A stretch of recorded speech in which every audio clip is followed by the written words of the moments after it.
नमस्कार मंडळी कर्जमाफीच्या संदर्भात जे काही निर्णय घेतला होता त्या निर्णयाच्या अभावी उद्या शेतकऱ्यांच्या कर्जमाफीच्या पहिल्या याद्या ह्या प्रकाशित केल्या जातील अशी माहिती मुख्यमंत्री फडणवीस यांनी दिलेली आहे. कृषी मंत्री भरणे यांनी देखील ती कर्जमाफीची माहिती दिलेली आहे आणि उद्या कर्जमाफीच्या याद्या सुद्धा येणार आहेत. परंतु या कर्जमाफीच्या याद्यामध्ये कोण्या शेतकऱ्यांचं नाव असणार, म्हणजेच कोणत्या शेतकऱ्यांना पहिल्या यादीमध्ये समाविष्ट केलं जाणार, कोणत्या शेतकऱ्यांना कर्जमाफी दिली जाणार, त्याचबरोबर 2 लाख रुपयाच्या वरची जी काही रक्कम असेल ती कशा पद्धतीने भरली जाणार. म्हणजेच काय, तर 2 लाख रुपयाच्या वरती जर तुमच्याकडे बँकेचं कर्ज असेल तर ते पहिले बँकेचं कर्ज तुम्हाला भरावे लागणार का, त्यानंतर तुमची केवायसी यादी केली जाणार का किंवा केवायसी केली जाणार का, आणि उद्याची जे काही केवायसीची प्रक्रिया असेल ती कशी असणार आहे, केवायसीची यादी आपल्याला कुठे मिळणार आहे, याचीच माहिती घेणारा हा व्हिडिओ. नक्की चॅनलवर नवीन असाल तर चॅनलला सबस्क्राईब करा.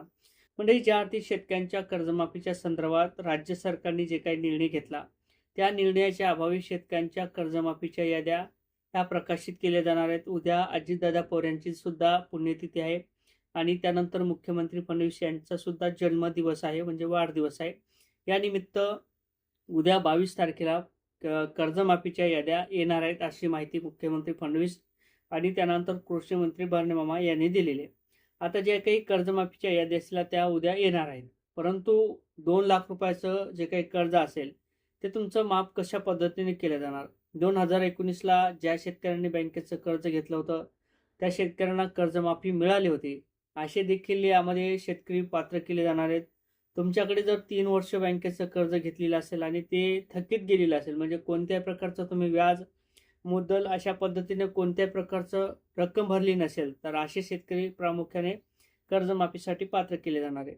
आणि जर तुमचं बँकेचं कर्ज रिन्युअल केलं असेल, व्याज जर भरलेला असेल किंवा बँकेचं कर्ज तुम्ही जर 2 वर्ष सतत भरलेलं असेल तर अशा शेतकऱ्यांना 50,000 रुपयाचं प्रोत्साहनपर अनुदान सुद्धा दिलं जाणार आहे अशी देखील माहिती देण्यात आली होती. त्यानंतर मोठ्या प्रमाणात उठाव झाले सरकारी योजनेच्या संदर्भात किंवा जे काही शेतकरी असलेला त्या शेतकऱ्यांच्या माध्यमातून आणि स्वाभिमानी शेतकरी संघटना असला काही संघटना असल्या यांच्या माध्यमातून सुद्धा उठाव झाले आणि त्यानंतर जे काही अटी असलेल्या त्या शिथिल करण्यात आल्या. 2019ला सुद्धा कर्जमाफी मिळालेल्या शेतकऱ्यांना कर्जमाफी दिली जाणार आहे. आता जे काही उद्याची अजितदादा पवार यांची पुण्यतिथी असेल, मुख्यमंत्री फडणवीस असतील यांचा वाढदिवस असेल, या निमित्त उद्या कर्जमाफीच्या याद्या प्रकाशित केल्या जाणार आहेत. उद्या याद्या आपल्या ग्रामपंचायतच्या लेवलवरती किंवा तलाठी असेल, तुमचे कृषी सहाय्यक असेल किंवा ग्रामपंचायत असेल, या ठिकाणी तुम्हाला याद्या प्रकाशित केल्या जातील, त्या याद्या उपलब्ध करून दिल्या जातील. आता याद्या उपलब्ध झाल्यानंतर तुम्हाला केवायसी करायची आणि केवायसी झाल्यानंतर तुमच्या खात्यावरती जे काही कर्जमाफीचे पैसे असतील ते जमा होणार आहेत. परंतु जर एखाद्या शेतकऱ्यांकडे 2 लाख रुपयाच्या वरती बँकेचं कर्ज असेल तर अशा शेतकऱ्यांना मात्र वरची जी काही रक्कम असेल ती भरावी लागणार आहे. जर तुमच्याकडे 2 लाख रुपयाच्या आत कर्ज असेल तर तुमची जी काही यादी असेल ती उद्या उपलब्ध केली जाईल. आता सर्वच्या सर्व शेतकऱ्यांच्या याद्या ह्या उद्याच येतील अशातला काही प्रकार नाही, परंतु प्रामुख्याने काही महत्त्वाचे शेतकरी म्हणजे जे 2 लाख रुपयाच्या आत कर्ज घेतलेले शेतकरी आहेत अशा शेतकऱ्यांच्या याद्या उद्या उपलब्ध केल्या जातील.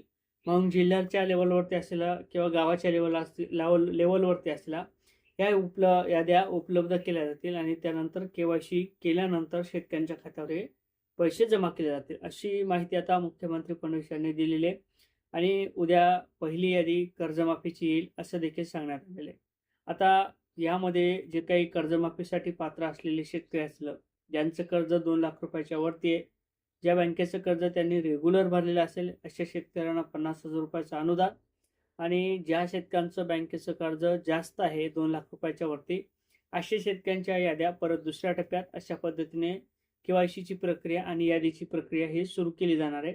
अशा पद्धतीने एक महत्त्वपूर्ण असं अपडेट होतं. नक्की चॅनलवर नवीन असाल तर चॅनलला सबस्क्राईब करा. जय शिवराय.